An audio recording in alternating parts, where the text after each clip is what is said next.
Flipping ain't easy, and it's really a grind, to be honest with you. But lately, the last 5 or 6 months, it's been more of a churn, and I want to talk to you about that and the tool that I rely on to make that work. So without any further ado, let's go.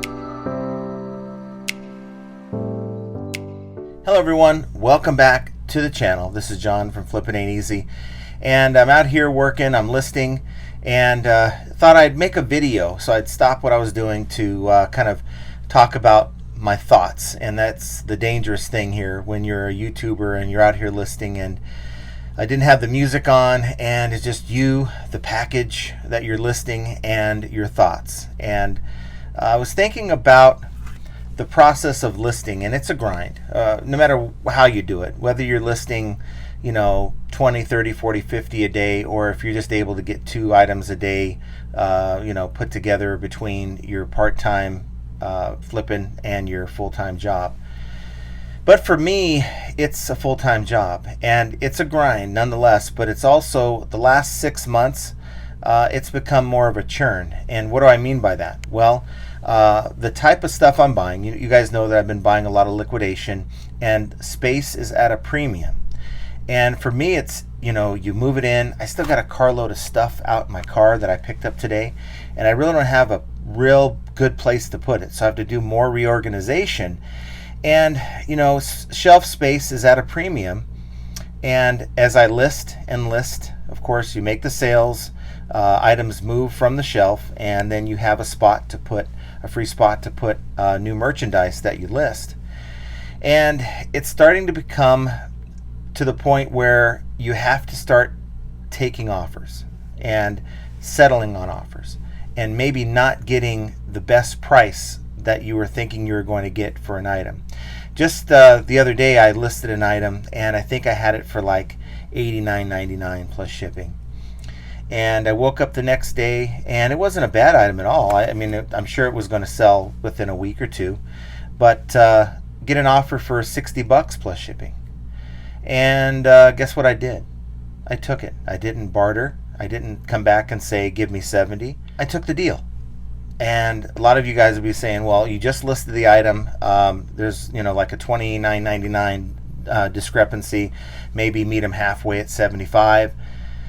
But for me, it wasn't worth losing the deal, because how many times have you countered on an offer and that person just never answers you? And the chances are you counter with, say, 75 in this case. Well, they found someone else at 65. I think a lot of times as sellers, we think that buyers only have one line in the water when they're fishing for a price. And they throw an offer out to you, and you see it a couple hours later, and then you respond and either accept it or come back with a counter offer, or maybe decline. And you wonder why you never hear back from these buyers again. You wonder why they never pay. And it's because they have more than one line in the water, right?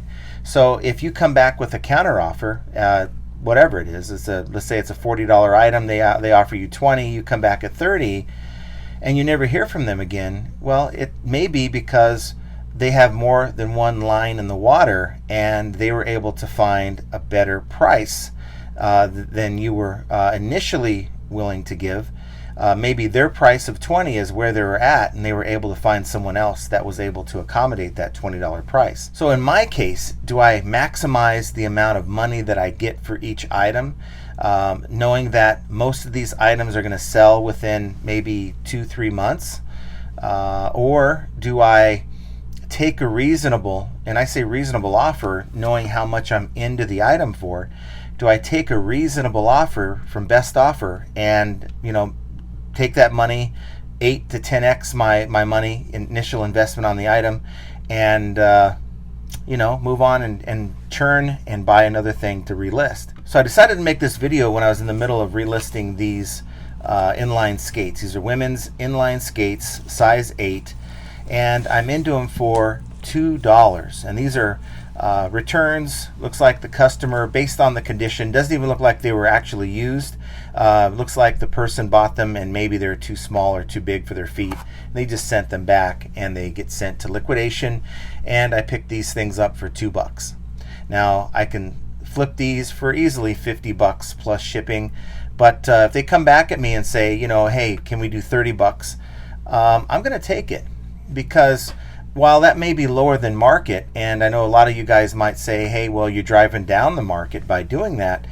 I'm trying to make this work. I'm trying to flip my items, and this is what's been successful for me, guys. The fact that eBay gives us this tool for best offer, it gives us a chance to negotiate and talk to our buyer. Now, that buyer might come out and say, okay, these roller skates, I know you want $49.99 for them. I'm willing to give you $15. Well, that's a little unreasonable. And I would come back and say, based on my cost on this item, based on my eBay fees that I have to pay, this is the very best I can do. And I would come back at them one time with my bottom line, which would probably be around 30 bucks. Because I know that going any lower, I can just mark this thing down to 30 bucks and just put it out. I know it's going to get a sale without best offer selected. So for me though, it's about, do I want to wait? Do I want to wait on that buyer? And I'm not going to say it's a unicorn buyer, because we sell these kind of things all the time. But if you're in that situation, how do you utilize best offer? Now, I know we're kind of irritated with best offer, at least I am, because it's not the tool that eBay has promised it's going to be. And if I'm being frank with you guys, it'll probably be the way it is for a long time. We get these empty promises from eBay that they're going to have it set up to where everyone is going to have an instant payment once they make an offer on your item and you accept it. Well, and you'll even get a notification that this person is going to pay right away. It's an instant payment, and then you don't get the payment. It's pretty annoying, but I've learned to just navigate through this, and it's never going to be perfect, but it works, guys. I have so many unpaid offers, best offers, but it's worth it for me, because it allows a buyer to get a deal. It allows me to move that $2 item for over 10 to 15x. Now I say 10 in this case, because if it's 30 bucks for these skates, and you know, after it's all said and done, I'll probably make 20 bucks off of it after eBay fees and all that stuff, supplies and everything, because I'm adding shipping on top of that.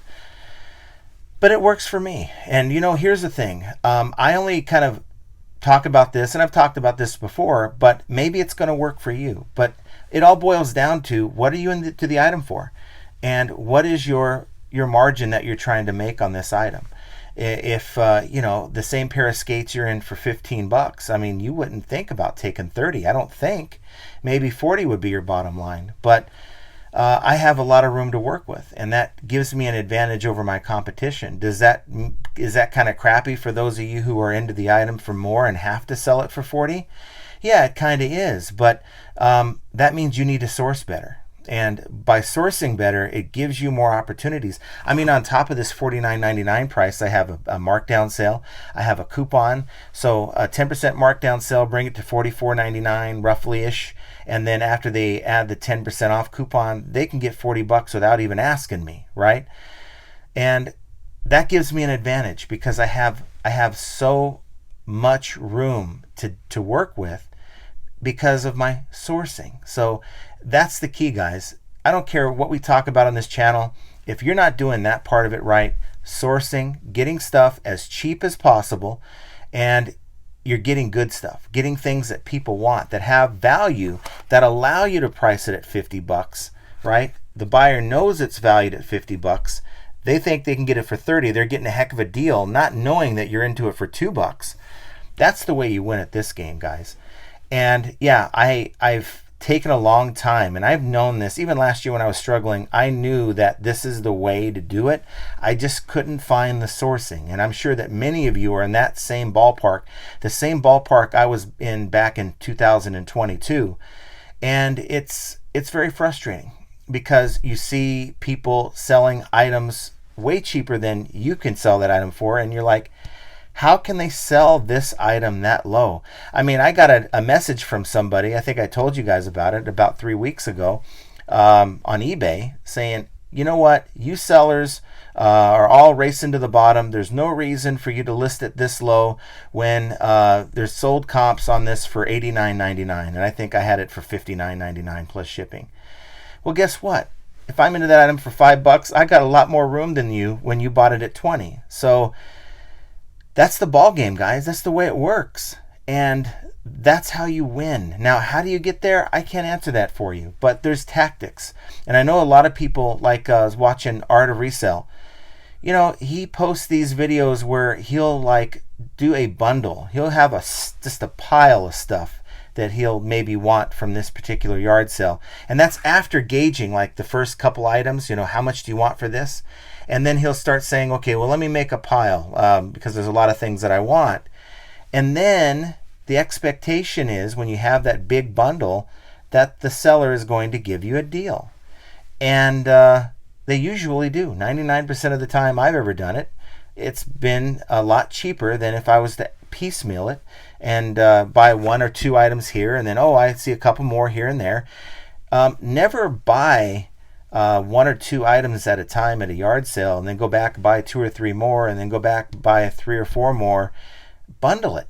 Take your time. Now, I know there's other yard sales you want to get to. You don't want to take your time, but make a pile and find a way to turn those items that the seller wants $3 for and turn them into $1, maybe $2 max, because you're bundling it. And now you can turn that $2 item into 20 to 30 maybe. Hopefully you're buying that type of item. And you have more room than the person that's paying $3. It's just math, right? It's just basic numbers. And it's the way to help sort of beat and offset promoted listings and the extra money we're paying for shipping every year, because you know that goes up every year.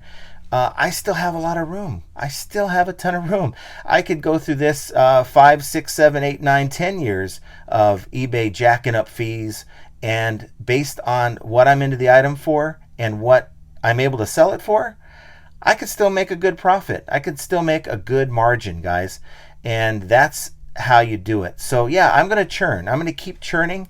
And the goal for me is if I get it in here and I get it listed and someone's interested and I can make a profit, and it's either I sell it for $10, $15, $20 less now, or hold on to it for 2 weeks when I need the room and I want to get more items in here and out, I'm going to take the lower price with the immediate sale because it's helping me. Now, if I had a warehouse, maybe I'd have a different outlook on that, but that's my plan, and I'm telling you guys right now, it works.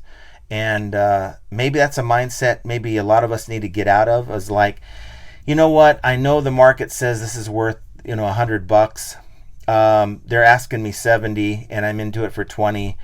Do I hold out? And my answer is, if you can get more stuff, then do it. If you're having a hard time finding that good quality of an item and you have the room to continue to hold on to that item, then don't do it. So that's a business decision that we all have to make, but that's why I'm successful, because of the best offer tool that's really given me a lot of room to negotiate, whereas without it, it would be a little bit more difficult to move a lot of this stuff as fast as I'm moving. I'd still make sales, but it would be just a little bit different, I think. I think that would be, I wouldn't be making as much as I am with without the tool. Or with the tool. So what do you guys think? I want to know your comments down below. Of course, please do me a favor, hit the like button if you enjoyed the video. And you know, we're very close to 20,000. I think we're about 70 subscribers short, so we're getting very close. So if you would take the time and help me out and hit the subscribe button, I'd certainly appreciate it. And while you're at it, if you want to be notified when we go live on Mondays and Fridays, or when I drop another video like this, then hit that notification bell so you're one of the first ones to know. There's lots of ways to make money on eBay. My way isn't the only way to do it, but I can tell you this: regardless of the method you use to buy on and sell on eBay, well, you got to be into the item as low as possible, and the item has to have demand. So you have to have those two things, and without it, well, flipping ain't easy. And so I want you to have an excellent rest of your day, and we will talk to you very soon.